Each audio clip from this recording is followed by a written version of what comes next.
Instalación de tomacorriente. Un tomacorriente es un dispositivo que se utiliza para conectar, por medio de clavijas, dispositivos tales como lámparas, lavadoras, refrigeradores, licuadoras, televisores, entre otros. Para su alambrado, primero identifica los conductores: neutro de color blanco o gris, tierra verde o verde con franjas amarillas, fase cualquier color distinto a neutro y tierra.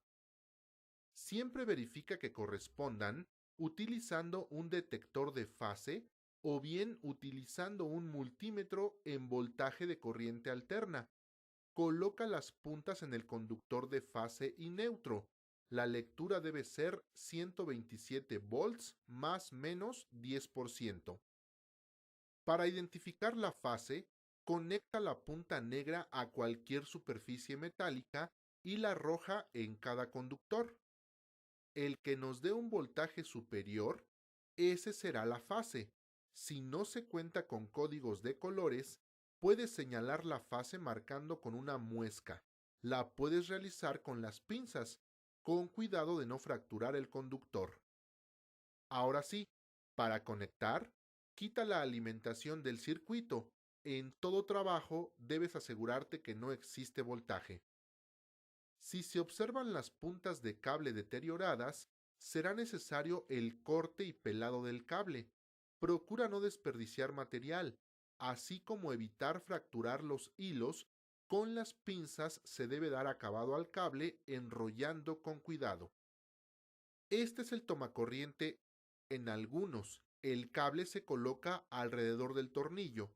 En otros, se tiene entradas donde se inserta el conductor y se aprieta. Primero conecta la tierra al tornillo, identificado para ello. En algunos, el tornillo es verde. Generalmente tierra y neutro se encuentran del mismo lado. El neutro se conecta a la ranura más grande y la fase a la ranura pequeña. En un tomacorriente solo debe haber 3 conductores conectados: neutro, fase y tierra. Pero, ¿qué hacemos si no se cuenta con cable tierra? Recomienda al cliente que actualice su instalación, colocando la puesta a tierra en apego a la NOM 001 CD. Antes de entregar el trabajo, conecta la alimentación y verifica la polaridad, utilizando el multímetro o el probador de fase.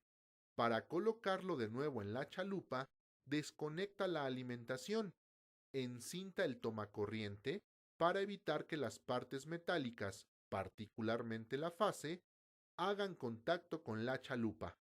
Coloca los tornillos para la sujeción, debiendo quedar al nivel de la pared. Si la chalupa está muy profunda, debes utilizar tornillos más largos de manera que el acabado sea estético. Alimenta la instalación y demuestra al cliente que el contacto opera, indicándole cuál es la fase.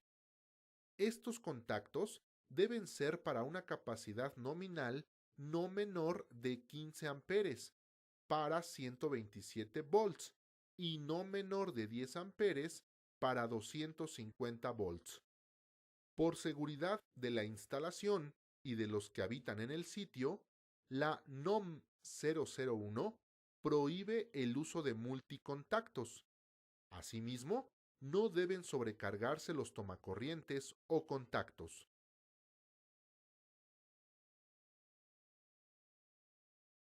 Instalación de un timbre. El timbre consta de 2 partes: un botón, que generalmente da a la calle, y una bocina que emite sonido al tocar el botón. Como primer paso, pregunta al cliente dónde desea colocar el botón y dónde la bocina. De acuerdo a la ubicación de esta, localiza la caja de paso más cercana, pues de ella se tomará la alimentación. Identifica el recorrido de los conductores y detecta el circuito al que se va a conectar el timbre. Inspecciona si la canalización permite colocar los conductores. Recuerda que estos no deben superar el 40% de la ocupación en la canalización. Si es posible, dibuja la trayectoria de tu circuito. En el ejemplo que te mostramos del circuito 1 por pared, puedes tomar la fase del apagador A y conectarla al botón. Para realizar la instalación, recuerda que no debe haber voltaje en el circuito. Por la misma canalización, lleva la fase controlada del botón hacia la luminaria B. De esta, lleva la fase controlada del botón y el neutro del circuito 1 hacia la bocina. En caso de que la canalización instalada esté saturada, tendrás que instalar una que lleve la alimentación del timbre. Te proponemos que bajes el neutro de la luminaria A hacia el apagador A y lleva la fase y neutro al botón. Lleva la fase controlada y el neutro hasta la bocina. Cualquiera que sea el recorrido, los conductores deben ir en canalización, ya sea a la vista u oculta. Para finalizar, haz lo siguiente. Alimenta el circuito. Verifica con un probador el neutro y la fase. Quita de nuevo la alimentación para conectar la bocina de acuerdo a las especificaciones del fabricante. Energiza el circuito y prueba la operación. Fija la bocina y el botón en el lugar definitivo. De acuerdo a la NOM, recuerda que el calibre mínimo en una instalación eléctrica es 14 AWG. No debes unir cables de diferentes calibres para un mismo recorrido. Coloca sellador en el contorno del botón del timbre para evitar que penetre la humedad. Deja limpio y en orden el sitio de trabajo.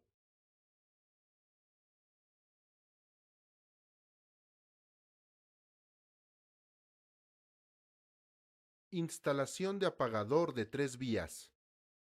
Este apagador se utiliza para controlar la iluminación desde dos puntos diferentes, generalmente en escaleras.